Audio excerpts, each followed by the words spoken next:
Welcome everyone to another edition of Your Impact Attack. That's right, it's Your Impact Attack, and I don't know how many times we have to tell you. Like, we really appreciate it, but you guys, you're too kind. You can have the Impact Attack. You don't have to keep giving it to us to give back to you.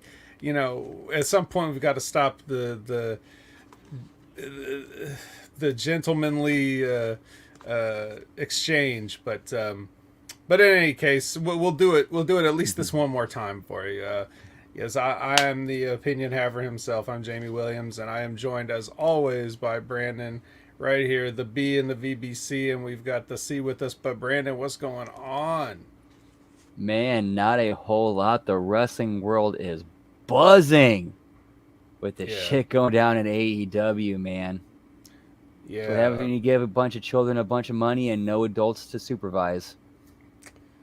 I I don't know if the adults could have supervised this one. Even so, I Yeah. mean, From well, everything we heard, they tried and they were ignored.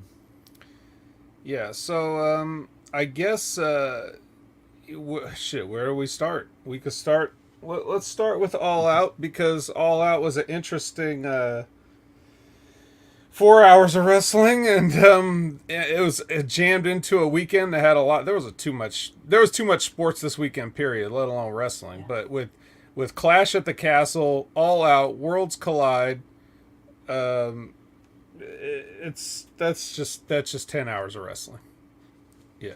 So the first thing that I want to mention is we have there's a connection between All Out, because we had the Motor City Machine Guns make an appearance there, because they teamed up with Jay Lethal to take on FTR and Wardlow, which was a very weird it's a weird pairing all around, like two pairings, right? Because for one, FTR and Wardlow, it's like, okay, this is just random, like it happened randomly. I think weren't they also in MJF's group together? They were, and that they seem to have broken off of that, especially since MJF had not been there. Right, So and it didn't seem like there was any heat between them and Wardlow, it was just between him and MJF. yeah, well, it was like the heat was FTR and anybody that's a tag team, because they're the best tag team in the world and they got all these belts. But then on the other hand, you have the Machine Guns, who are baby faces in Impact, but they're teaming up with Jay Lethal and Jay Lethal's group that has Sanjay Dutt and Satnam Singh, who are heels. So the Motor City Machine Guns come out and they have to kind of be heels, because they're with heels. So they have to change their attitudes just to fit whatever AEW is going on, which that's not uncommon in the history of professional wrestling.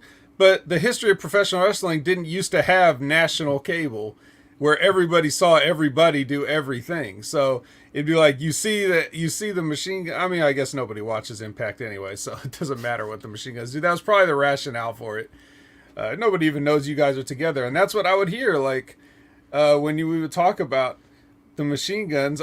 I think it was I don't remember who it was, but they were talking about the Machine Guns like they hadn't been a tag team. Maybe it was Ben Hameen, like saying he didn't know they'd been a tag team. It's like, man, they've been a tag team for quite a few weeks since Alex Shelley came back, but nobody knows about it. So everybody's confused. So if he's confused and he's in the know about a lot of things, then you can imagine what the average person thinks. They're probably like, wow, this is like seeing a ghost. The Motor Right. City Machine Guns and their heels. So And from a story perspective and a character perspective and a real life perspective, it made sense that he'd call on them for help. it did. So you know, you could even I don't know. There's something that I think that we've got to look at going forward, and by we I mean all the major wrestling companies. It's like, if you're going to be working together doing talent exchanges, like, try to fit people in where they are in their home base company. Like, you know what I mean? Yeah, Don't just bring them in and upset the apple cart just because. keep an eye on the storylines and angles and like kind of yes and to them. Yeah, I think. I mean, that just makes sense, right? Yeah. I mean, the hope is that you bring in somebody like the Machine Guns, and then people do find out, hey, I remember those guys. What are they doing? Oh, they're on Impact. I haven't watched it. I didn't even know Impact was still around. Let me go watch it. And then maybe some people watch Impact because of the Machine Guns. That's the hope. That's the idea. That's what you all want. Or better yet, you pass around like you have those guys go over and send them with footage. Hey, here's what they're doing over here. You go check them out. Hey, here's what these guys are doing over at this place. Basically, you just feeds people to each place. Right. And then you have the wrestlers taking their fan bases that they've built to each place, and from there it just builds and grows. Right. It seems like a very simple concept, and it's something that I think that we can maybe... I'm hoping that we can see a little bit more of now that McMahon is out of the picture, because I think that's something that Triple H is a little more open to. So and let's face it, everything runs through the WWE. So if they don't allow it, it's going to be harder for everybody. If they're into it, then it's going to be easier for everybody and get everybody more exposure. So that's what we have to cross our fingers and hope. Anyway, Machine Guns didn't come out of All Out with a win. And but someone who did come out of All Out with a win was CM Punk, and he definitely sparked some controversy because during the media scrum, I don't know what prompted this, but Nick Houseman was going to ask him a question, and before he even asked the question, Punk went into this thing about Colt Cabana. And ask him if he's still friends with him, and he's like, no. And then he's like, oh, well, you just ruined my whole thing. But I was going to say, and then he just launches into this thing on how he's not friends with Colt Cabana. It has nothing to do with Colt Cabana, and didn't get Colt Cabana fired or moved or anything like that. And he's tired. He talked about Colt Cabana's mom and how as soon as, he basically breaks down this whole history of him and why it doesn't matter. And then he makes some comments about, Hangman Page going into business for himself and say he's tired of working with these idiots and some other stuff. I didn't watch the entire, portion of the media thing. Just that and the part where he said he liked Izzy from the Hot Tag with Izzy. But other than those two things, I didn't really catch the rest of the 20-minute diatribe. So I don't really know what else he might have said. Probably just answered a bunch of Mark questions and sighed through the whole thing. But Brandon, did you watch this? And what did you think about when you heard this? Man, I've always heard the stories. I know people who have met Punk in person.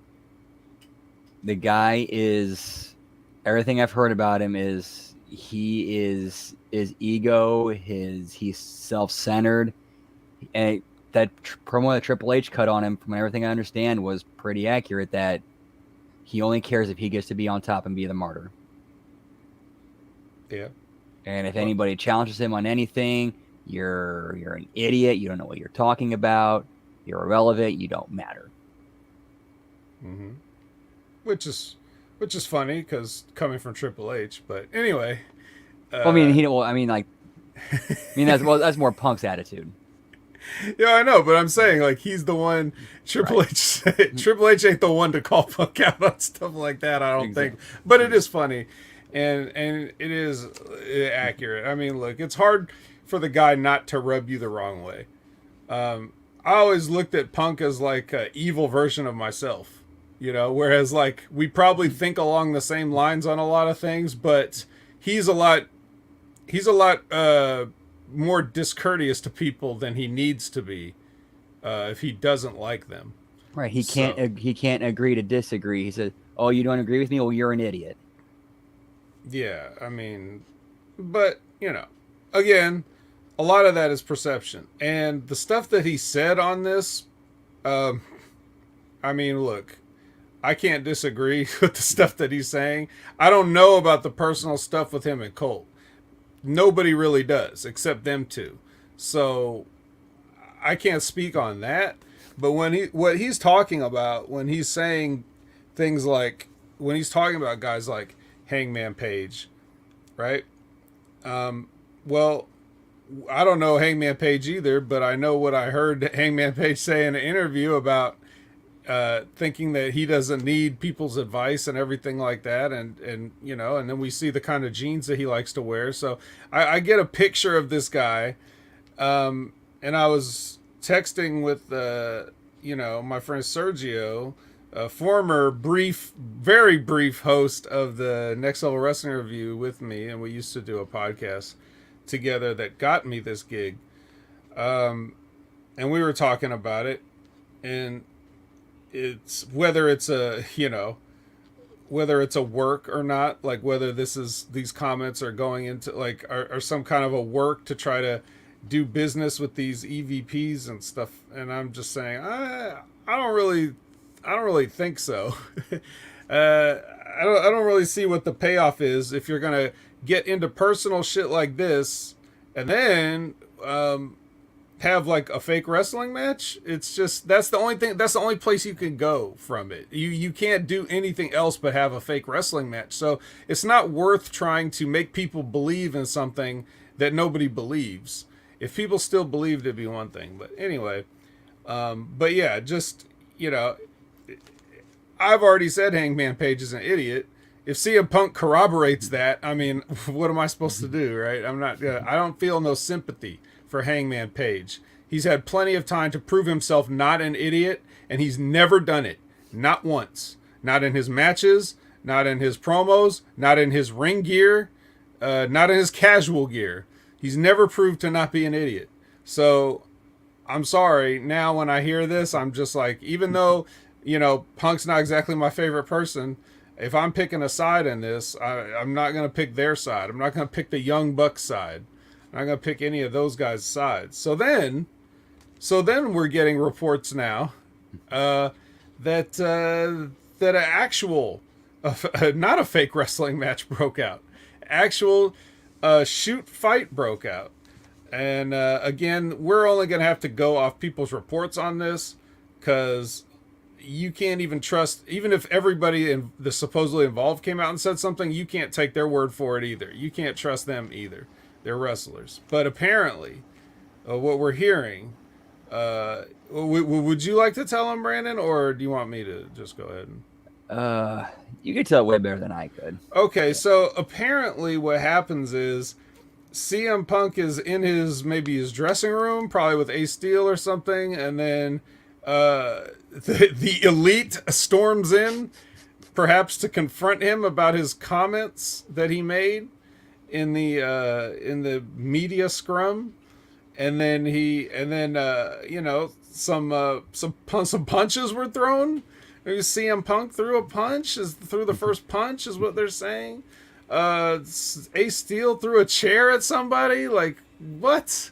Who's throwing a chair? Grown men throwing a chair at little fake grown men. But, like, these guys are supposed to be a little less childish than that, I think. I don't know.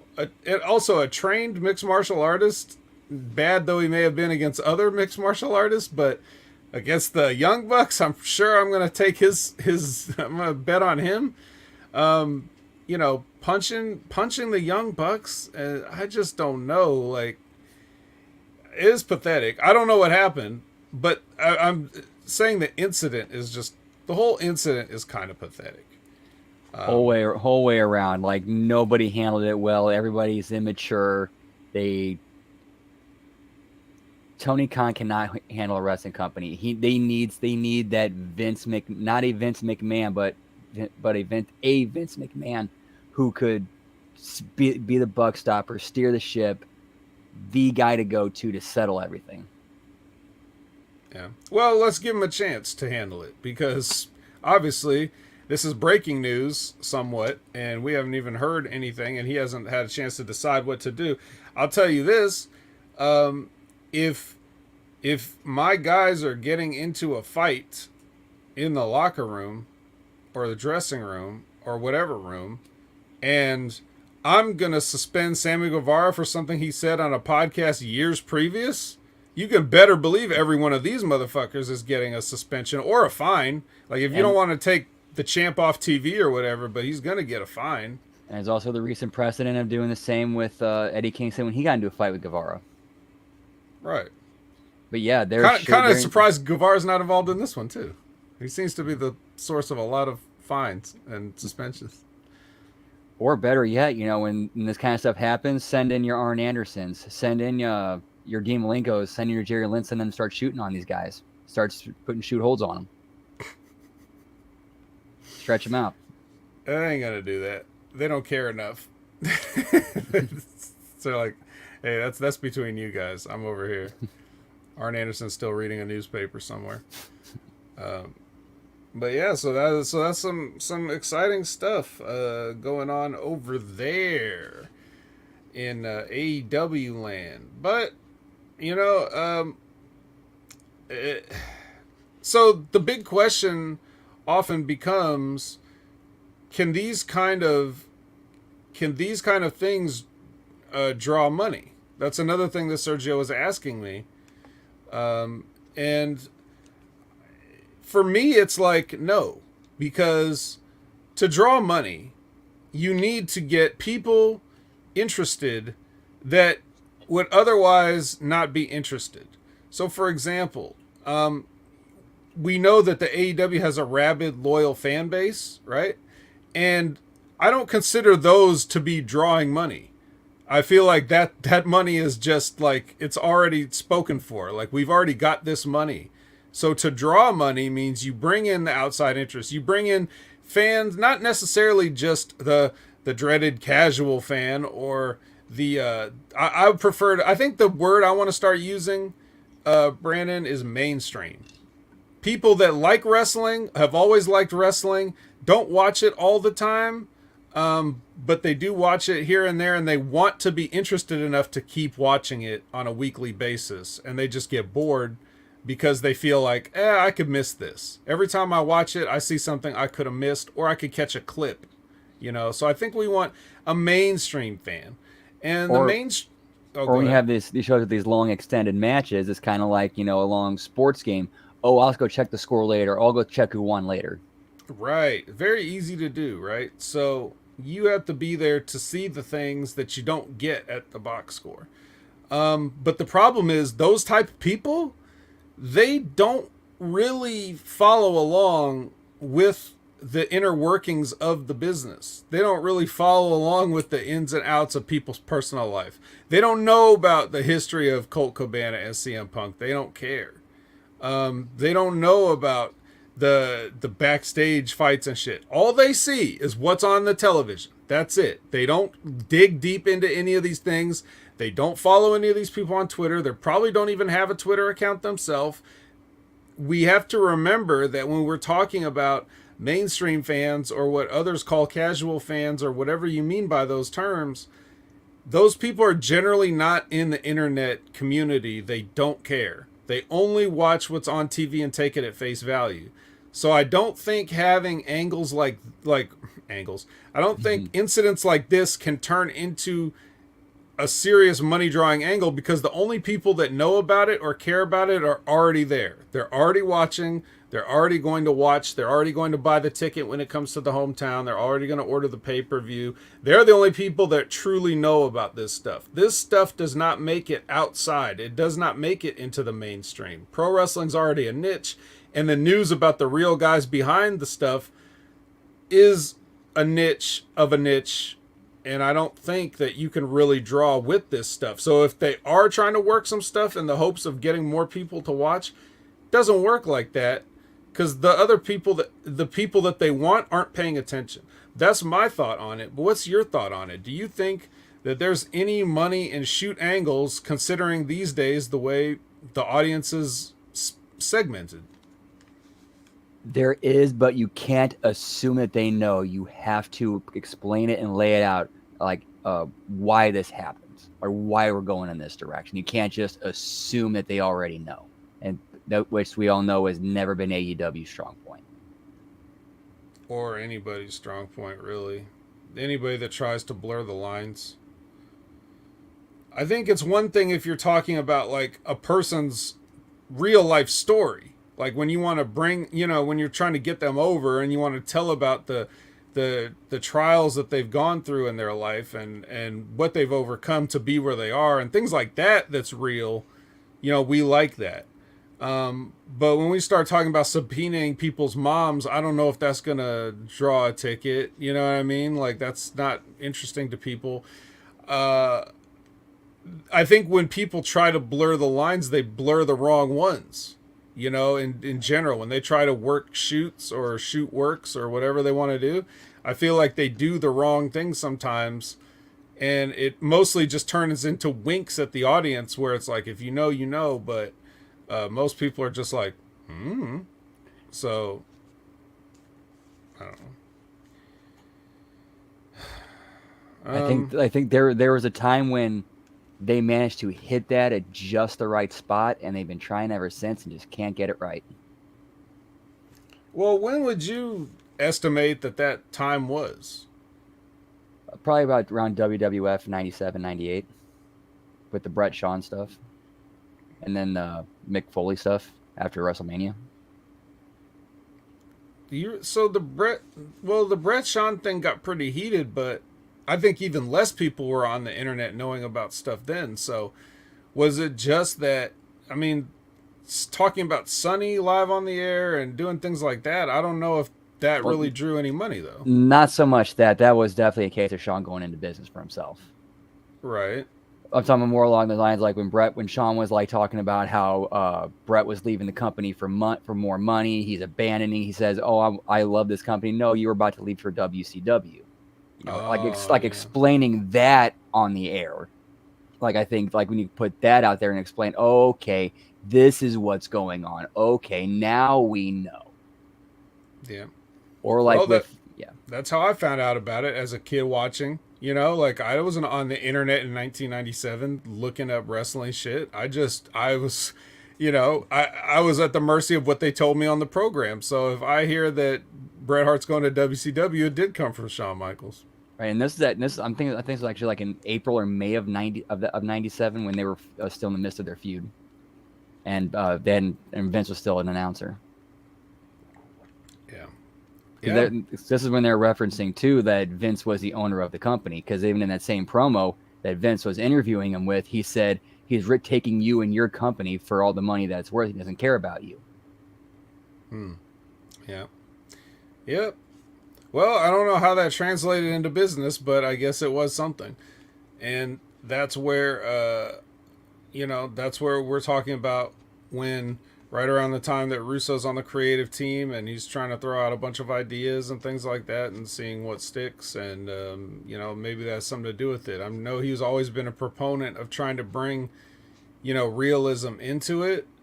And again, I would have to say at some points it went too far and was the wrong kind of realism. But at that time, I didn't really mind it because they were just trying to get away from doing goofy cartoons and occupation gimmicks, I guess. Yeah, it was in need of a drastic overhaul. Yeah. But, so those things are hard to... it's hard. A lot of these things in business are guesses. Advertisers spend millions of dollars hoping that people will buy their product and never really knowing exactly how much of their sales can be attributed to how much they advertise. Could they sell more even if they, are the people buying it anyway? Would the people need you to spend this? If we spent $50 million less, would we get the same amount of results? Like if we spent $50 million more, would we get more results, or would we get even, or would we lose even more money because we spent too much, And it's the same thing with wrestling. It's hard to always know who draws, how much anybody's really drawing. You got merch sales, but that's not always an accurate thing. There's probably a lot of Roman Reigns fans that don't necessarily need a t-shirt from him. So you can't always tell, like, you just have to guess. Yeah, AEW. Go ahead. Yeah, the only way you can really know for sure who they're there to see is to have people out there polling each individual fan. Who did you come to see? Who is the main person you want to see? Right, and nobody has time to do that for every single person. So, I think the problem with AEW, if they want to draw more the mainstream, they've got to advertise to the mainstream, because I don't see AEW ads. I just don't. It's hard. It's like people don't really know they exist. So that's something they've got to work on. It's. I'm sure there's plenty of people, like I said, that aren't watching it, that might be interested. They just don't know. How are they supposed to know? And they need an image overhaul pretty bad too, because it's kind of a turnoff when you turn on the product and the front row is filled with people that the people you're trying to appeal to probably would have stopped in lockers in high school. Yeah, maybe. I don't know. I think personally, I think people place a lot of a little too much importance on the look and the fans. Like I hear people say, and you've probably heard this too. And they're on the internet saying it. So that's how I already know you're not a mainstream fan, because you're talking about wrestling on the internet. But if I hear them saying, "Oh yeah, man, the fans just turn me off of the product, man. I can't deal with the fans." Like, motherfucker, please. Motherfucker, please. If you wanted to watch something, you would watch it. You don't give a shit about the fans. Either the fans at regular sports games, or, just because they don't chant things. If you've ever been to a sports game, you could hear the individual people and what they yell. Come on, these people are all idiots. Everybody that goes to a sporting event and opens their mouth is a fucking moron, and everything that comes out of their mouth is stupid. So don't tell me the fans turned you off. You just don't want to watch it. It's really not that big of a deal. But again, those are people that already aren't watching, but they are in the bubble. They are smart fans. They are internet wrestling community, and they want to talk shit about other fans. They're really just saying the same things they hear other people say, right? If the fans are doing annoying chants, but you really like the stories they got going on TV and the wrestlers that they got on TV, you don't really. That's something you could deal with fans chanting, "This is awesome." That's not going to make you turn off something you like. So I don't want to hear that bullshit. This is true. I agree. Yeah. So it's just excuses for people saying why they don't like it. But I think AEW has got to, they've got to get out there more, make more deals that people can see out in the world and say, what's this? AEW, never heard of it, but they got so-and-so, okay, I might check it out. Do that more. WWE needs to repair all the ill will that they've caused over the past 10 years of just sucking. And I think they're on their way to do that. They're trying to make these deals. You've seen they try to get mainstream appeal because they bring in a Logan Paul. They just had Tyson Fury at Clash at the Castle, even though boxing's not hot right now, but whatever. He's a name that some people know, so they can get some of those fans. And then if you tuned in, like if you're somehow a Tyson Fury fan, right? And you tuned into Clash at the Castle over the weekend, and you watched Clash at the Castle because you heard Tyson Fury was going to be there. You may not have been too excited at the amount of Tyson Fury that you actually got on the show, because it was mostly just him sitting in the audience and then, punching one guy. But if you did watch that, not as a wrestling fan, the WWE did not do anything to embarrass themselves like they usually would have in the past with some bad comedy or whatever. That felt like, I don't know if you caught any Clash at the Castle, but it felt like a big deal, like a rare, like a sporting event. It felt like a big event. It reminded me of those big stadium events that they used to do. Something like a SummerSlam 92 in Wembley, which they showed footage of because they had some of the Hart Foundation there, or like Diana was there, Brett was there, maybe some other people, because it was like the 20-year anniversary or whatever, something like that coming up, or not 2030. Yeah. And so they showed some footage of it and showed some of the people in the audience, and it just felt like, the Castle event in the big venue with 60,000 people felt like a big deal. So it was like, oh, this is kind of cool. The WWE's doing this. Is kind of cool. The show, every match had like a big important feel to it, And so I think doing more events like that and really showing the seriousness of it, as opposed to the AEW, which is kind of the ADD, everything's a little more fast paced thing for the youngsters, and we just move on from one thing to the next and we don't worry about if it makes sense. That's like an alternative.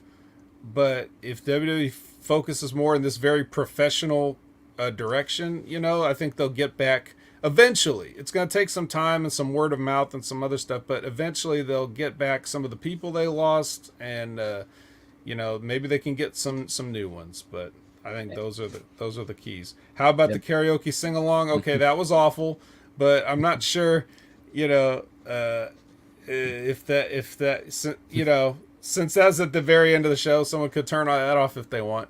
It's up to them. So that's the solution. Yep, and with Triple H, the helmet gives people are going to give them a chance, a second chance, an opportunity because they know it's somebody else in charge now. Right. Although I would argue again that the mainstream fan doesn't even know about Triple H being in charge. They just know what's on TV and they don't watch anymore. Let's take a look about That's where marketing and promoting comes in. Hey, we got new. Remember the Attitude Era? Remember this guy? He's running the show now. He's got, and his buddy Shawn Michaels is helping. And Road Dogg, check it out.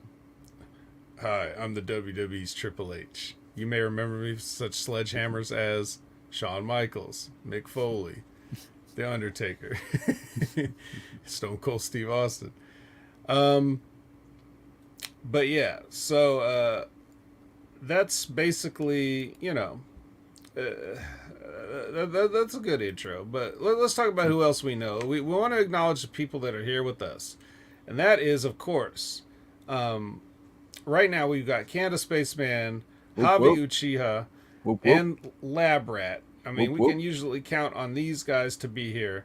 I saw Elizabeth earlier. I don't know if she's been overrun by gnomes or whatever, but she did pop in to say hey. And Al Robinson came in just to say premature when we were like 10 minutes from going live, or 15 minutes. Considering this is Impact, you will find some gnomes in trash cans.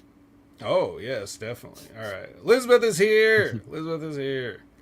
So, yeah. So, I mean, that's the other thing that I think we should talk about before we get into... okay, Liz is getting a snack. The gnomes are ring. All right. We should talk about, again, relevant to Impact. Chelsea Green taking her tits out at an event over the weekend. Too much wrestling. Did you see this, Brandon? I did not see that. I just remember that she was smoking hot on Impact this week. She was.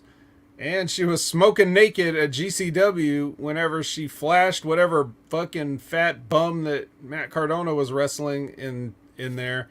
Now, the first angle I saw was from the back, and so she had a clear naked boob. She's pulling her shirt up. But then I saw another angle, and she did have the pasties on, which, yeah. I know. The whole thing that makes the boob is the nipple. If you don't have a nipple, you basically are fully clothed. I know. It's just the way things are. It's just science. Science. It's a science. Yeah, you're not even naked. If you can't see that one little tiny bump on there, you're not even naked, really. It's just, you know what I mean? So yeah, not fully, but, I mean, enough to get the idea. The whole bag of...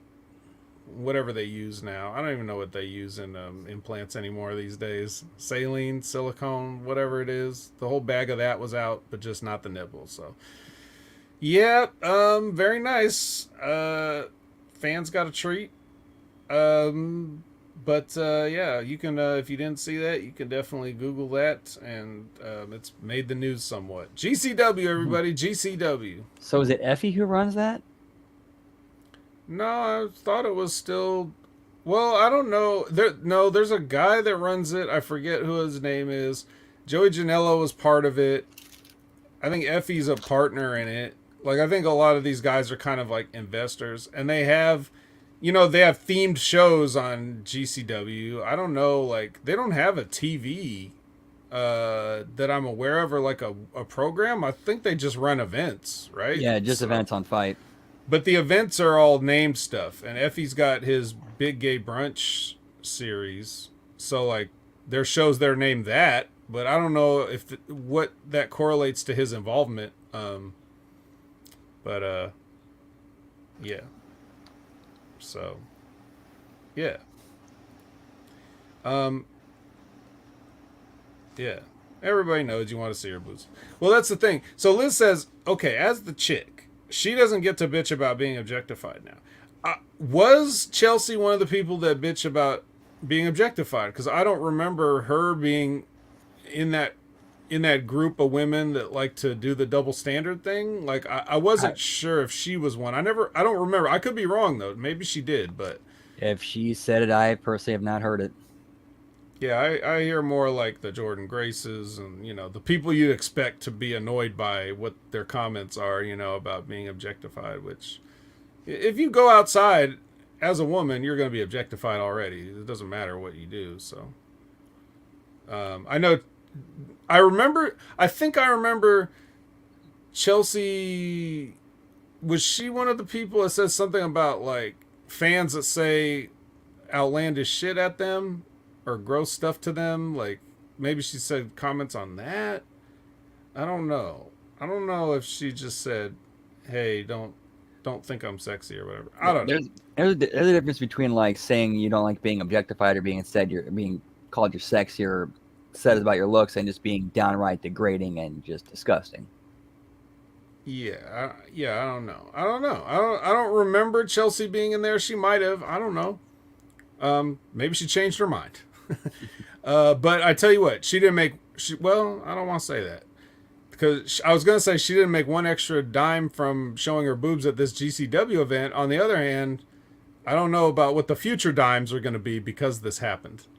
Like, are we all gonna support Chelsea in the hopes of seeing more? Like, maybe that's it. So, Frank's Pickle Barrel ass said, "Her boobs, I'm here." So yeah. There we go. So that's I think that's all of our tangential Impact news. Impact outside Impact. Right. So I did have the idea for this episode to invite our good friend and correspondent from the Smack Attack, John Enright, because he was at this set of tapings. However, as I was communicating with him, I slowly realized that he did not see this part of the tapings. So, but we would like to get, like to throw it out there as a sneak preview that we will hopefully be joined by John on the next episode and maybe 2 episodes, because he'll be able to directly talk about what we saw here and provide us that insight. Because, Brandon, when we talk about Impact, we always have questions like, why this? Why that? What did this look like? Did they do this in this order? And so on and so forth. So maybe he'll be able to provide some of that insight. And I'd like to, I'd like to have that extra depth here, because we always have questions, right? So, yep. Look forward to that. Because you don't really see on the show how the tapings actually went down.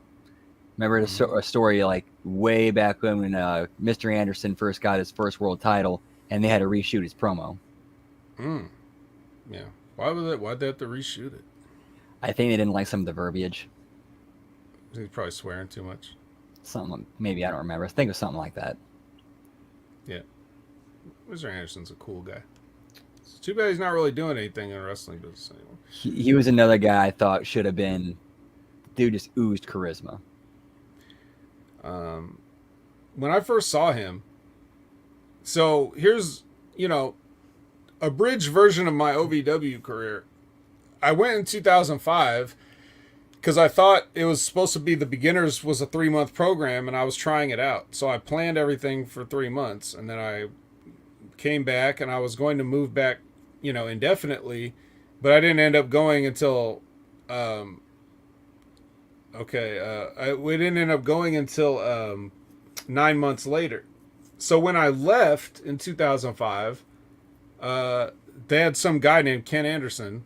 He was like just a guy. They was using him in opening dark matches, and he had brown hair, and he was just a white guy. He had no look. It was just some guy named Ken Anderson. I was like, all right, whatever. Didn't think too much about it. And then, as I'm sitting home during that 9 months at whatever, I turn on Velocity one day, and I see this guy. The only difference about him is that he's has blonde hair now. And then he comes out with this entrance, And he does this whole thing with the mic where it comes down and he says, does the whole Mr. Anderson. And then I was like, hey, that's that guy. That's that guy that wasn't doing shit. But this is awesome. How did this happen? So it can just, everything can just turn around just that quick. And that's the kind of thing, like Vince McMahon saw that. He was like, I like it. You know what I mean? He just immediately wanted this guy, even though he wasn't doing shit. But he tried this one thing. Vince saw it, pulled him up, started doing it. He was Mr. Anderson against Funaki. And then he had another match with Funaki. And by that point, they had already changed it to Kennedy. So he was Ken Kennedy. Vince gave him the middle name. And, the rest was history. And then, of course, whatever happened to him happened. He got railroaded out of there by the politics and stuff like that. I remember when hearing the story of how when he got to TNA and Booker was there, and Booker was like, "Oh, they got you with the old working stiff, huh?" So yeah, and then the last I heard, he had like somewhere up in Minnesota, he had a school with like Molly Holly and Davari or something like that, Yeah. and now they're all doing different things. I don't know if he still has the school, or if he still, even if he does have it, if he still runs it. I saw him in the NWA before. That was the last I've seen him doing some matches for them. So I don't know what he's doing these days, but good guy. Got a lot to. He's got a lot to offer. So I hope he's involved in some capacity. Anyway, why were we talking about him? Oh yeah, because you said he had to cut his promo once. All right. So we'll look forward to hopefully John Enright. I don't want to make any promises because things happen, and I don't like to not be able to deliver on my promises. But maybe a John Enright. So please look forward to it. And as we see in the chat, we can ask John what the concession food was like at Impact. Candace Spaceman says, and Lab Racket says, we can ask if Fat Eddie had his own orbit. So these are all good questions that we'll save for. But we're gonna start this night, with a title match. We are gonna start with a title match, guys. This is serious shit. Titles are on the line. Impact Wrestling Tag Team Championship. It's the OGK of the H&M versus the GBs of the BC. So, yeah, title match. Look, I don't have a lot of notes on this other than, unless I was mistaken, I'm pretty sure I looked at this whole thing with my face and I didn't see a chin lock in sight. Did you? Nope. It seemed like a pretty basic heel-face dynamic tag match with heel doing something dirty at the end, getting the win and going over. Yes. Basically, that's what happened. And maybe if there was a chin lock, they edited it out. But we can't ask John Enright because he didn't see this part. So, any thoughts on the match? And the fact that we have new tag team champions. That's right. Tall Ace Austin with Mickey Mouse gloves and tan Oni Lorcan pulled it off. Thoughts? I like that they're actually finally doing something with Honor No More. Might be a little too late. I mean, they're trying to get some steam on them, try to get some momentum and heat on them. But we'll see. I mean, with the world title thing, as we'll get to later on, I think they might be building towards something bigger that we're not seeing just yet. And I'm hoping this just might be a piece in the cog of that machine. Yeah. Elizabeth was like, I was like, what? H&M won something. Yeah. It's crazy, right? Yeah, I mean, it's fine, I guess. Does it really matter? Is there any less important championships than the tag team championships in Impact right now? And also think this does more for Eddie going into his match with Alexander. Kind of gives like, oh, Honor No More's taking gold. Mm-hmm. Yep, there we go. So there's layers to this. Anyway, but yeah. So next we get a little, I guess this is like a vignette, video package, whatever you want to call it. Basically, Killer Kelly likes to watch Tasha watching Killer Kelly. That's what I took from this. It's more vaguely sexy, voyeuristic stuff, all in red lighting, and I'm just like, okay. I mean, I get it. I see. Not really much to comment on. If that's what they want to do, they did it. It's not like it was bad, so I'm just following along, waiting to see where they go with it. Are you any more intrigued after watching this? Maybe slightly. I mean, it was something just a little bit new with her, kind of explaining how her mind works and how she operates. Little something new about her, but other than that, not much. Yeah. Well, I mean, I already seen what's going to happen in the ring, so I guess maybe I'm not that interested. But, we'll see if Tasha can get something out of it. My guess is, spoiler alert, my guess is she's going to try to do too much and Kelly's going to blow it. But anyway, now we're getting Honor No More, getting a little celebration in front of a purple roll-up door. I'm sure it's not naturally purple. I'm sure that's the lighting, So here's our first instance. But at least they found a place to shoot it that looks like it would be a place you'd see in a normal arena. Yeah. It wasn't in the stairs either. I guess they didn't have a good set of stairs here at this venue. Again, we'll have to ask John about that. My favorite part of this was as everybody's like congratulating the team, and then PCO like walks over with that expression on his face and like gently pats each guy on the shoulder once. Like, yeah. Like he can't. That's his version of congratulations. It's so funny. But then, but of course, Fat Eddie's still questioning PCO. Like he starts to question him again, even though based on nothing. Which right, like when was the last time PCO screwed up? I don't remember. It just seems like they're shoehorning this in and trying to make it a thing, and to the point where Vinny cuts off Eddie, and like I'd love to hear what he said, but I couldn't because the audio was just awful in this. Like whoever mic'd this scene, they were probably just using the mic on whatever camera they were shooting it with, and it was not picking up Vinny's voice. So it just sounded like he was like, "Hey man, take care of the PCO." I'm like, okay, I think I get the gist of what he's trying to say. So, that was a problem, and it was kind of throughout the show. You could hear there were audio things that were just not very clear. You may have also noticed like some of the shots in the arena like had this sort of like a green tint to it. Felt like it was like the coloring was wrong. And I thought it may have been the source, but no, it was only certain cameras and it was only the stuff that was shot in the arena. So that was very bizarre. Lab Rat says Eddie caught PCO trying to feed Alicia. Okay, well all right, I can see how that makes sense. Yeah, we can't trust PCO these days. But anyway, besides all that, Maria's is gonna help.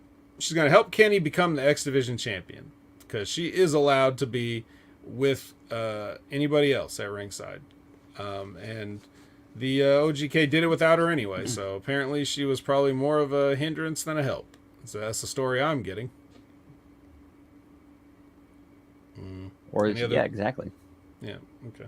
Any other thoughts on this? This beautiful Honor No More get together. All I can say is like when the split eventually happens with them and PCO, the real intriguing aspect in this really is more Vincent, where he's gonna land. Yep. And Candace Spaceman has found the boob shot, and he says, "Yes, I was right." Like as if I would be wrong about something like that. Like, what do you think? I'm just in here just lying all the time? Like, well, I'll work these guys, and then they'll go look it up, and then they'll see her nipples for real. Whatever. Kenny King versus Speedball Mike Bailey. These guys have a match. It's a match. It's cool, whatever. We see what these guys can do. They do a dusty finish here where they tease Kenny King as being the new champ because he pinned with the help of Maria holding, him on the ropes, like holding his hands and holding him down on the ropes and everything. And then because the referee got knocked out and he's sitting there staring at it and the new referee is counting. What else can you do with that? Yeah. So the referee just the bumped ref looks at it and like, I can't believe you're cheating in front of me. And then he goes in the ring and then he just, after they've made the new announcement and rang the bell and gave Kenny the belt and everything, he goes in and says no. And then they announce that they're restarting it. They restart it. Kenny goes for the Royal Flush, and then Mike Bailey turns into a victory roll. So he is, in fact, still the champ. But, just a little something to get people excited and look like Honor No More is like really going to get on a roll here. What'd you think of this creative? We haven't seen a good Dusty finish in a while. Certainly not on Impact. It's a good thing, but it was overused for a period, for a long good period in the 2000s, especially, where some ref would get bumped, and it just got to be a thing where it's like you just see what's going to happen. But once in a while and used like this, I think it's fine. What do you think? I mean, when Dusty finishes, when used right, can be great, but not when used as a crutch. Yeah, because you can really build and heighten drama if it makes sense and it's used correctly. It seems like it's like usually just a way to placate somebody. Look, it's like you almost won, but then, you get rolled up later. But you almost won, like, you stay over. Like that. It's like you have to convince somebody with it that's mad about doing a job, So, any other thoughts on the match itself? I thought it was weird to have the two title matches with Honor No More back to back. I thought they would have split them up throughout the show. And I noticed Bailey's matches have been getting a lot better lately too. Like there's steady improvement. Does it seem like quality of opponent is making a difference on what kind of match he's going to have? Yes, absolutely. All right. So Brian Myers wants that belt back. Speaking of belts, everybody's all about belts this episode, and then he's like, "I want my belt," and he goes to Scott and he's like, "Hey man, you need to give me my belt." And then Scott basically gives him a pep talk and turns around and is like, "You're the most professional wrestler. You're Brian Myers. You can go get your belt." And he's like, "Yeah, you know what? You're right." And then he turns around and Gucci punches him out. He's standing slightly off frame and then turns into a punch. And then he just lays the belt down on him. So Myers gets his belt back. I like this. It was simple enough. Yeah, and I think they kind of realized that, we don't need to drag this angle out any longer. Let's just end it. Yeah. Although, is it ended? Well, I mean, the stolen belt part at least. Yeah, the stolen belt part. Yeah, pretty stupid. And then we get Decay at the bar, the quote air quotes bar. Jessica's still too much of a distraction to be a distraction, something like that. Rosemary's trying to say she's not ready to go out there, and they're just like, this is just Decay doing Decay things, and Rosemary in character, which is funny. And the best part of this, much like the subtle little thing, like with PCO patting the champs on the shoulder. And the thing I like about this is as they're going out, they've all got the champagne glasses filled with some unidentified red liquid, and they're all drinking it, and Rosemary's like sticking her tongue in it like a reptile, like licking the drink, which is pretty good. She knows her character probably better than anybody else on that roster. Yes. And I like too how like their outfits are like color coordinated and like the whole color thing is just matches, but what they wear is still individual and unique enough to separate each one. So like they're a unit, but they're still individuals. Yeah, things like that are important. I think they work on the subconscious, right? Like, absolutely. Again, if you want to talk about like people drawing mainstream fans. So if someone to tune into a TV show, they immediately know in this picture, just based on a color scheme or whatever, that these people are related somehow, because they'll relate it to sport team colors, right? So it's just a simple thing, but it's a good detail. And I always like the details, because without details, everything's the same. And there's also stakes on the match itself. Like, you have a reason to care about what happens when they talk about how, well, let's see how she does in this test match with Taya and I think it was Chelsea next week. I think so, but I forgot. Anyway, we'll be here next week, so we'll definitely find out. Um, is it true you're an Impact fashionista? I mean, for the knockouts at least. Oh, all right. Um, well, I mean, clothes are clothes. You could see what looks good on anybody. Liz says she's really enjoying this Decay angle. Seeing Rosemary being annoyed is fantastic. Yeah, she plays it up. So, flashback to Impact, October 29th, 2019. 3 short years ago. Sami Callihan defeated Brian Cage in a cage. Cageception. Yeah, well, that's embarrassing. Anyway, moving on. We get a random Aussie Open with Gia and no music underneath. These guys are the New Japan Strong Tag Team Champions. Huh? I didn't know that. I didn't even know there were Tag Team Champions yet. But apparently, New Japan Strong is getting their own set of belts, which they've already had, a strong openweight champion and everything like that. So, yeah, Aussie Open. We've been seeing a lot of these guys. They're with Will Ospreay's United Empire. And they've been on Dynamite recently and part of the Trios tournament and some other shit. So, Aussie Open. I don't imagine you gotten a chance to catch any Aussie Open yet, Brandon. Nope, first time I've seen it. I mean, and there's something there. They got some charisma there. There's personality. There's something there to work with. Yeah. And I want to see more. Yeah. They've never actually had a match in New Japan in Japan, but other than that, they're affiliated somehow. So, anyway, so then, Gia hears noises, like while they're talking. Oh, actually, just the one guy talks, and I don't remember what their names are, and I'm never going to. I think one of them was called something Zilla, Dump Truck Zilla, or whatever the fucking guy's name is. Probably the guy with the mustache, if I had to guess. But yeah, I don't remember their names. Somebody in the chat's gonna tell me their names. But while the one guy's talking, like Gia hears noises, and she's like kind of looks off to the side, and then as soon as they finish their promo, Gia walks around the corner. And then she finds Moose and Bert arguing conspiratorially. That's a word I tried to write here on my notes.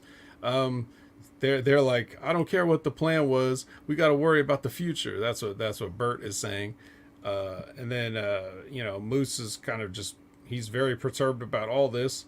And then he starts walking away towards where Gia's standing, and then she tries to ask what's going on, and then he just blows right past her. So I like this. Other than the fact that it's involving Macklin, I do like the way Gia waited till the interview was finished, even though she sold the noises, and then she waited like a true professional. Take notes, Brian Myers.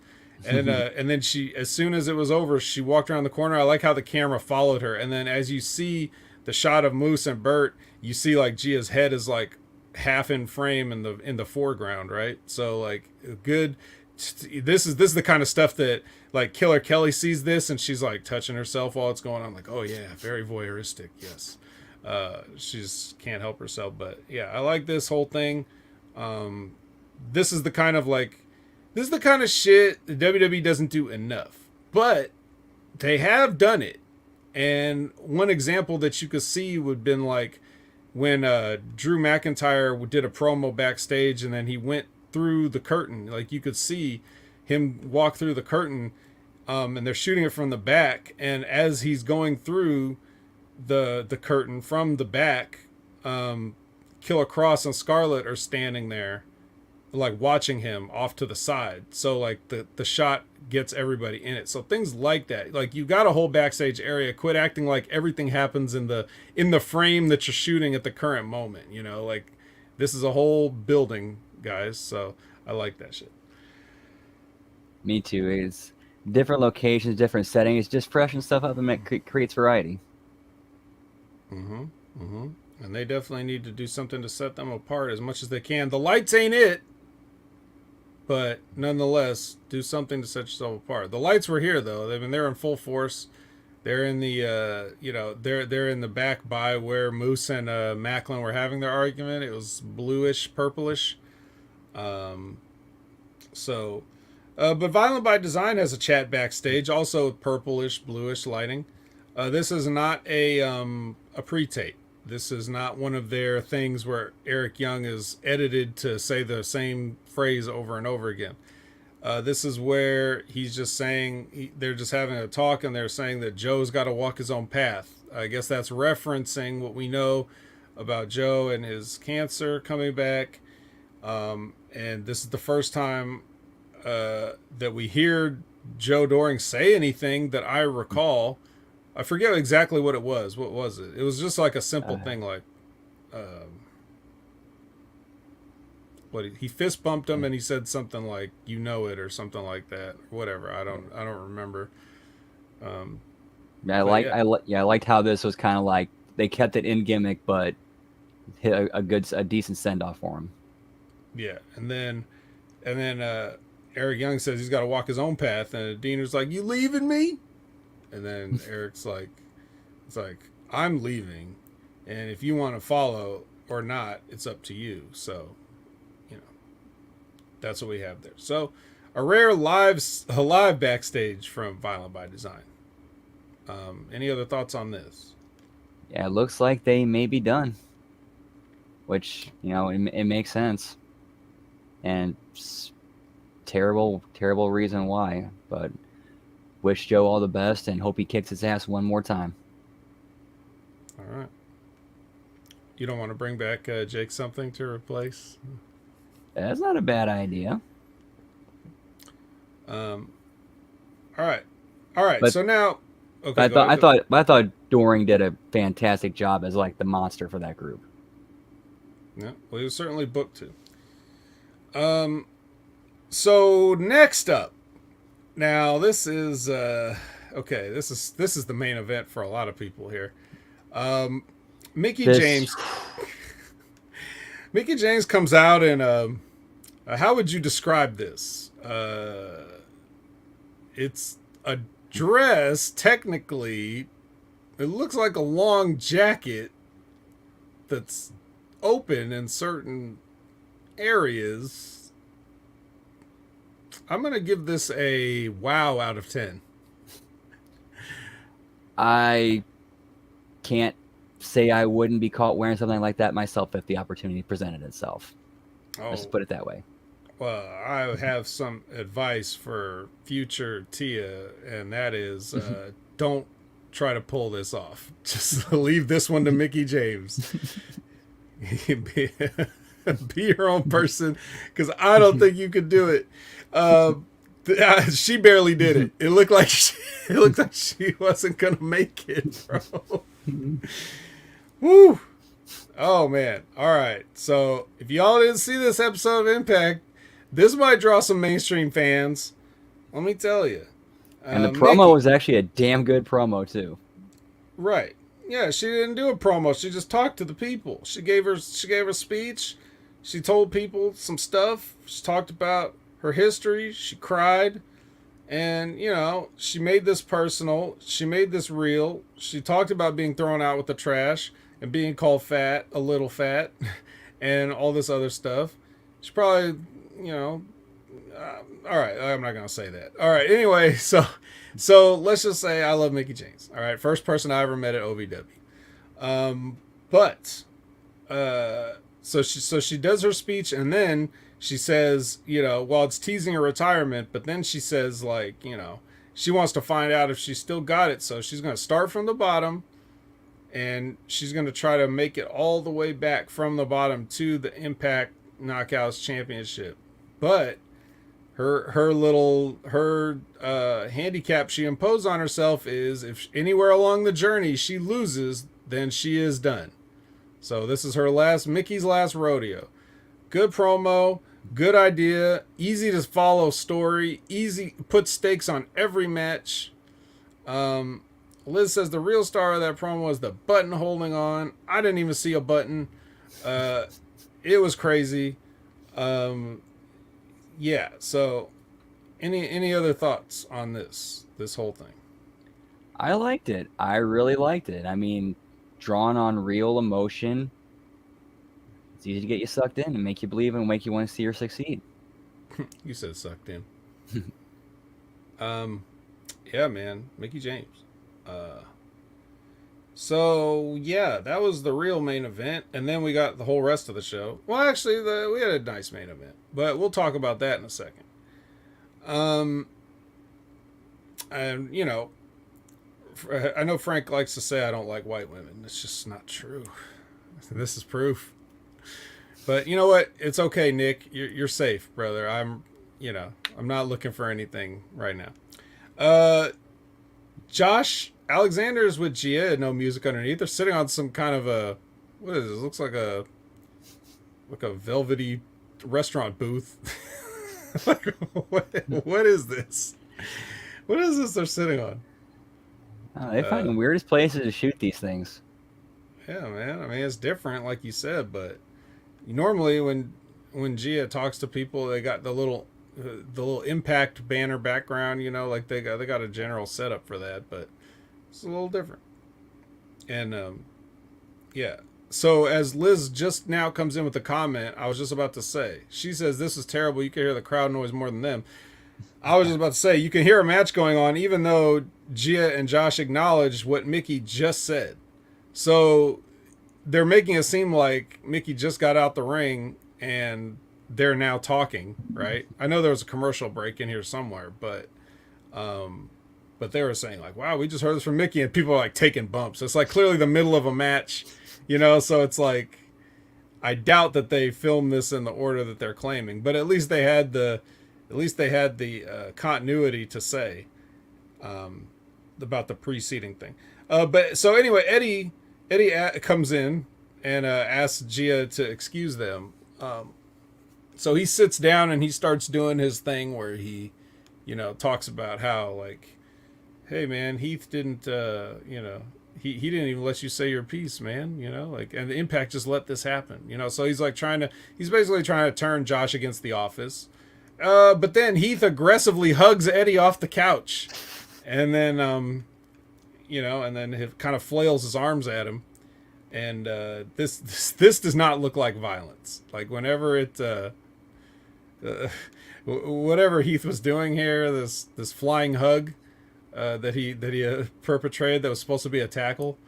Yeah, it was just kind of stupid. And then immediately,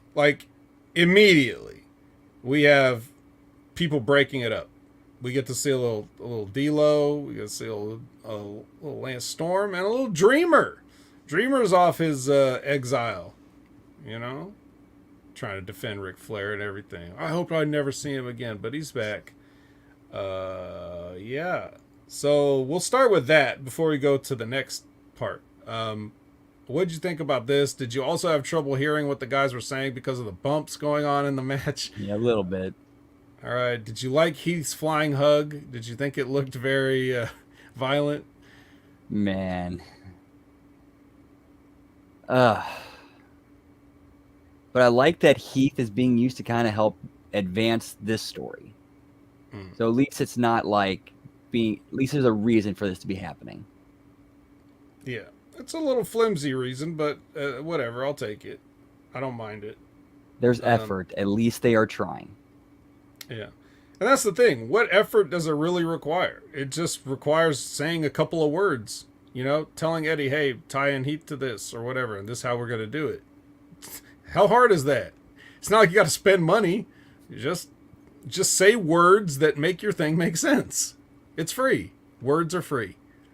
Unless you're buying music rights, then they're not free at all. But we're not worried about that impact for damn sure.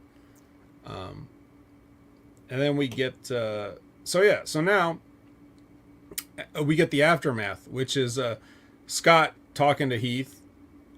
He tells Lance and Dreamer's like trying to tell him, hey man, hey, I've been there, man, I understand, man. And Scott's like, hey, get out of here, you enabler. And then not only you're enabling Ric Flair to sexually assault women, but you're enabling Eddie to keep eating and keep food from his wife. So get out of here and take him with you, Lance and D'Lo.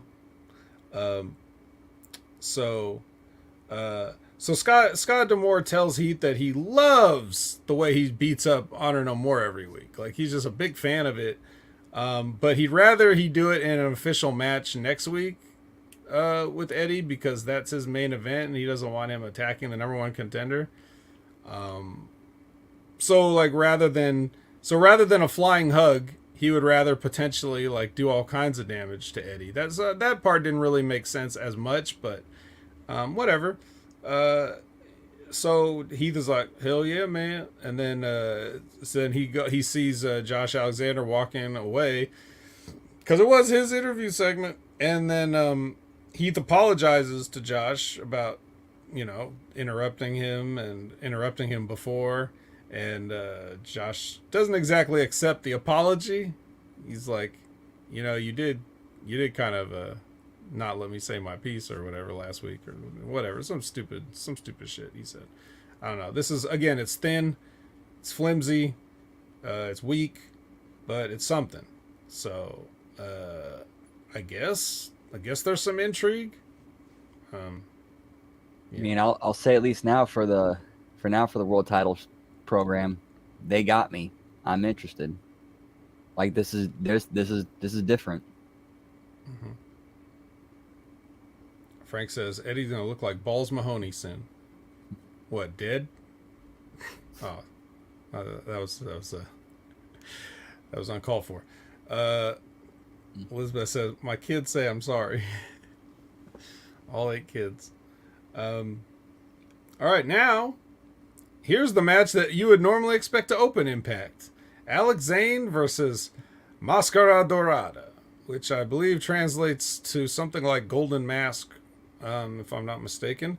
But we know this guy as Grand Metalik from the WWE 205 Live division. He's the king of the ropes, Brandon. I don't know if you knew that, but he's first time I've heard that.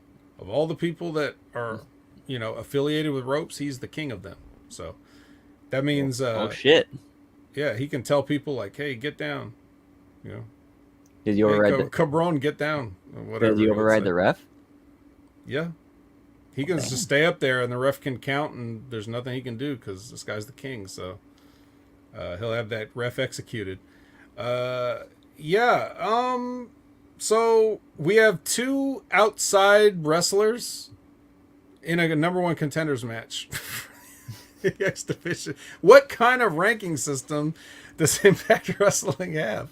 It's like Alex Zane is not affiliated with any company. He's a free agent and he's doing shots. And I don't think that they've signed Dorada because, he's just doing shots. So, and he's a king. So you can't really sign a king, can you? I mean, the only thing I think is maybe having a one shot with Bailey to have like a fast paced X Division match. That's the only thing I can think of.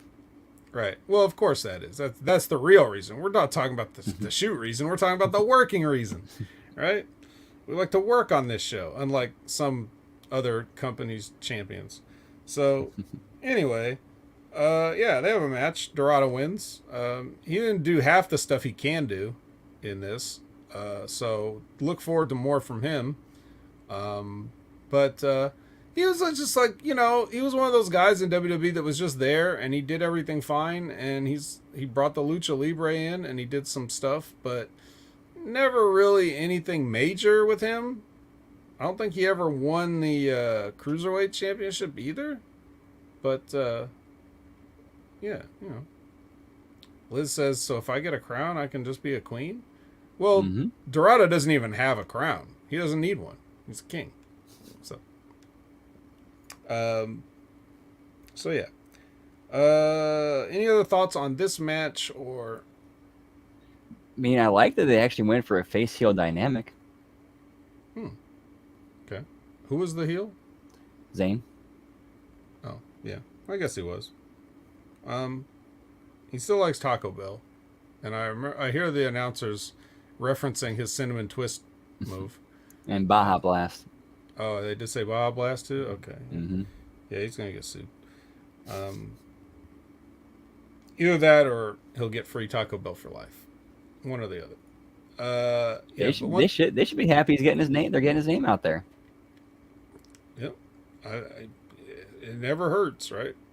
He's Not not gonna using any. He's not using any like imagery, no logos or anything. He just names his moves food. Right now, I want some tacos. Yeah, I'm kind of hungry, even though I'm in a pool of sweat right now. It's at 10:50 p.m. at night. It's a nice, crisp, cool 90 degrees here. It's gonna be 100. It's gonna reach Arizona temperatures here. It's in September. They waited till September before it gets to be 114 this week. Anyway, let's not talk about my sad stories. Let's talk about Grace, Jordan Grace, talking to Mickey James, basically saying, something to the effect of, when you make it all the way to the top on your journey, I'll be waiting for you, or some shit like that. I guess that's what she's kind of said, right? And I miss anything here? Not really much. At least just having one of the current champion react to the Mickey's announcement. Yeah. Lousy Smarch weather, big egg. I wish it was Smarch weather. Smarch weather was snow. Okay, next we get a package for Yuya Uemura. Now, I'm very familiar with this kid, but I assume literally everyone here, except maybe Liz, is seeing him for the first time. So, I'll let Liz give her thoughts on the kid in the chat. But for me, he looks like he's been a New Japan Young Lion. We've kind of discussed in the past how the Young Lion system works, the dojo system and everything like that. So now he's on his excursion in America for learning, and whatever he becomes here will determine whatever he goes back to New Japan as. So they put the shackles on the guys when they're in New Japan. They're only allowed to do like 5 moves or whatever in their match, and they have to get over with that. And a lot of them do. But it's to teach you that, getting your shit in does not mean that you're going to be a great pro wrestler. So they're limited in what they can do. Now that he's here on his excursion, he'll be a little bit unleashed, and we'll see the kind of things that he wants to do. I'm looking forward to it because I've never seen him in like a featured match. I've seen him in a couple of other spots here and there. I think he was at Forbidden Door and maybe like another AEW show or something like Rampage or Dark or whatever. But no, not the Fast Chops. He doesn't do that. So yeah, I'm looking forward to seeing a profiled featured match where they will want him to get over, which is what's going to happen because they wouldn't tell you he's coming if they were just going to have him job to somebody, right? So, he's coming. Yeah, he's coming. Yeah, there it is. So look forward to Yuya Uemura.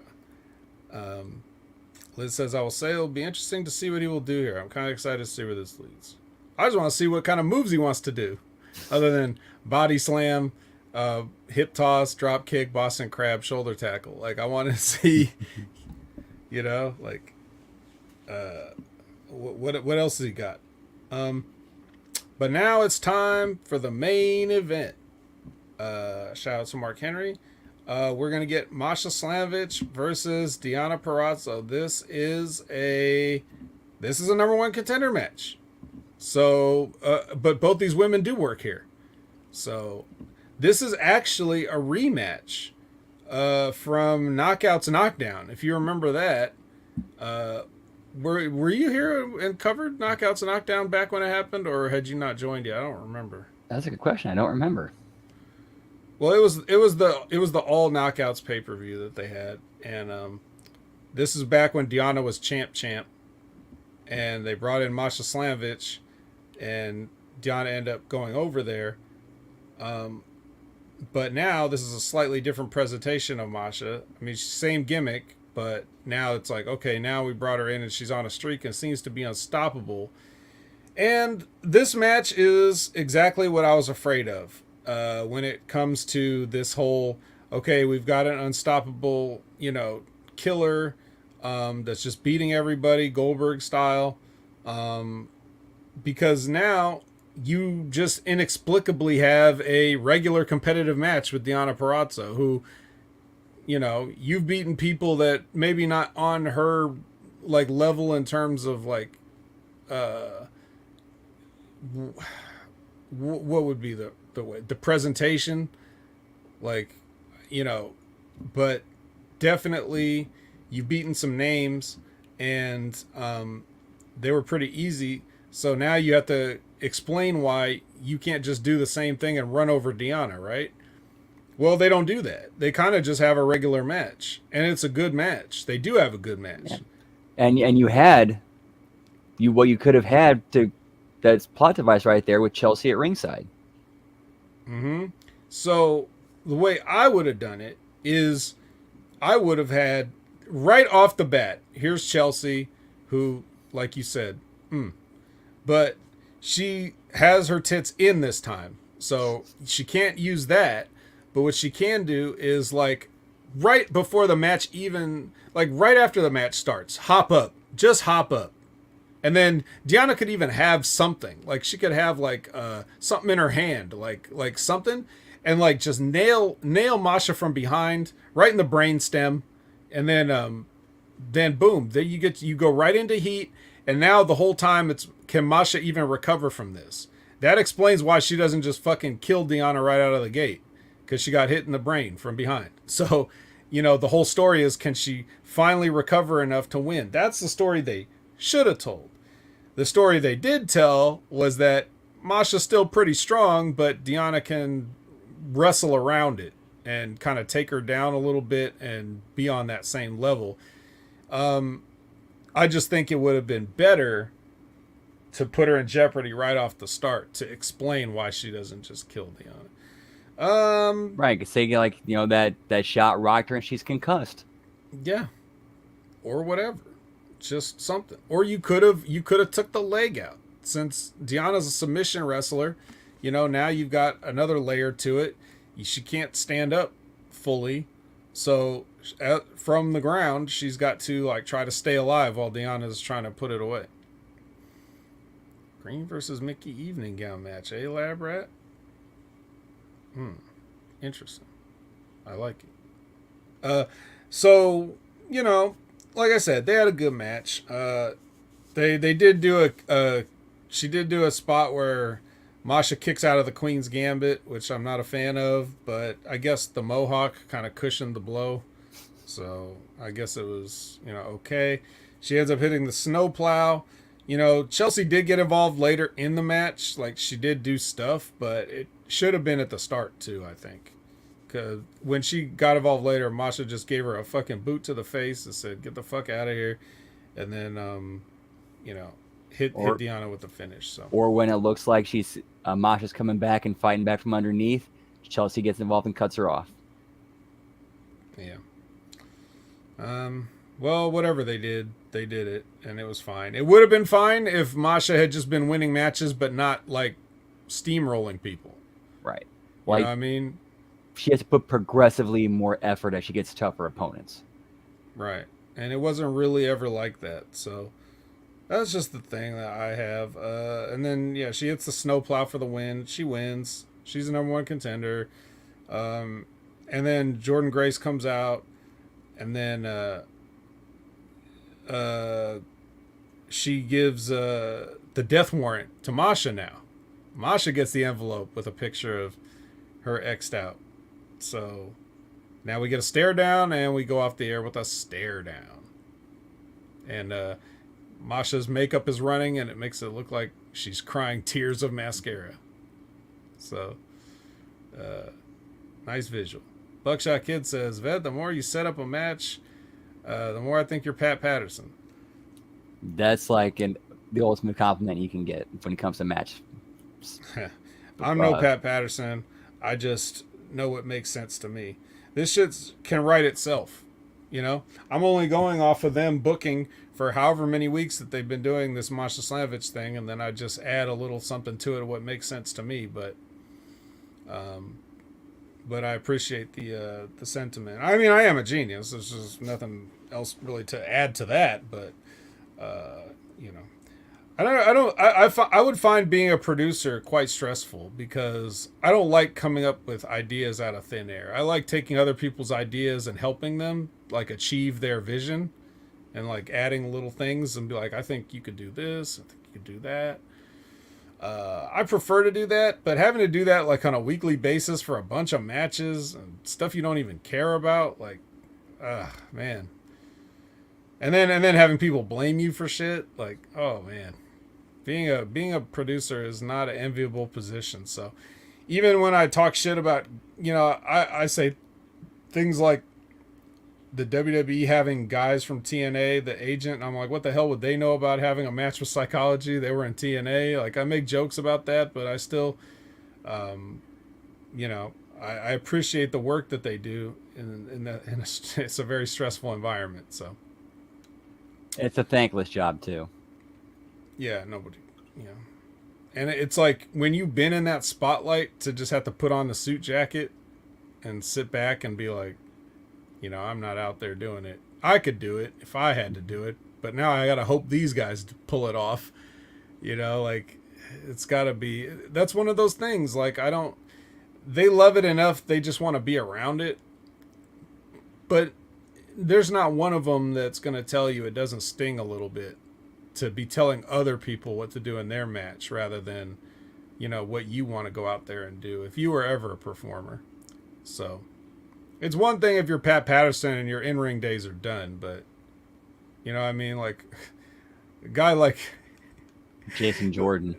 Yeah, it was Jason Jordan, bro. Like, well, first of all, okay, you know what? That's a bad example because Jason Jordan doesn't know shit. Fuck Jason Jordan. He shouldn't even be a producer. That was a pity job. What the hell does Jason Jordan know about fucking wrestling? He knows about shoot wrestling. Anyway, all right. I didn't mean to dump on Jason Jordan. He's a very nice man with a broken freaking neck. But anyway, like his dear old dad. Yeah, just like Dad. God damn it. That's, you know what? That's as good a note as any to end this show on. I think we've done enough. I'm roasting. Not only am I roasting Jason Jordan, but I'm roasting here. I'm like a pot roast in the oven, roasting in my juices. If he was a turkey, that little red thing would have popped out already. Oh yeah, it would have in the ceiling at this point. It would have just shot right in the ceiling. So yeah, but that's going to do it for us this week. Once again, just teasing a potential John Enright sighting for the next week or two. He'll be able to correspond with his experiences at these set of tapings. And then we'll be able to get a whole new layer of understanding. But before that, we're going to leave. And Brandon, where can the people find you or any of the stuff that you're doing? You can find me at all the places as well as Twitch at Miss Tia the Transarchist. Going to be trying getting more streams in at night. What's going on right now with WoW is we got a little pre-patch before the next expansion hits where everything is really overtuned, so we're just clearing through everything. And when's that next expansion hitting? 3 weeks. 3 weeks? And which one is that? Wrath of the Lich King. Lich King? Okay. All right. Well, check out that channel if you like World of Warcraft. I do not, but that's not the reason I don't watch Brandon's streams. It's only because he's always streaming right in my bedtime. So I never get a chance to see him. But when I do pop in. And you could find me at Opinion Haver on all of your favorite platforms, whether they're social media, streaming, or the other ones, video games, PlayStation, Opinion Haver, Twitch.tv, Opinion Haver, Twitter, Opinion Haver, Instagram, Opinion Haver. Not on Facebook, but if I was, and when I was, it was Opinion Haver. And lately, I've been. I did the another episode of the VGC podcast, not to be confused with the VBC, but the VGC, which is Homeboy 88 and his friend Ivan, and they do a video game review show, and I came on to talk video games with them. So you could find those guys at it's just search the VGC podcast, you'll find it. There's nothing else that's like it. They got a good thing going on there, and they're affiliated with the PWC somewhat, which I haven't done any work for lately, but I'll be back with those guys too. So check out the VGC Video Game Connection. Just type it in, you'll find it. And then I think that's pretty much it. Of course, you can always catch me here at the Impact Attack, always. And then I'm going to be on the Next Level Wrestling Review every Wednesday, 8 a.m. Pacific, 11 a.m. Eastern with Big Ray Hernandez. And we've got to talk about Worlds Collide in addition to the episode of NXT that is upcoming. Other random news and notes. Rick and Morty season 6 is airing. Anybody check out Rick and Morty? Brandon? Rick and Morty? I think the last one I saw was season 3. Whoa, that was 3 seasons ago. All right. Well, it's out there. So for all you fans that were waiting for its return, it's out there now. What else got? Any other random shit? Any other ridiculous shit? Nope. They're canceled. Ha ha ha ha ha. All right. So that's going to do it for us this week. Thank you for joining.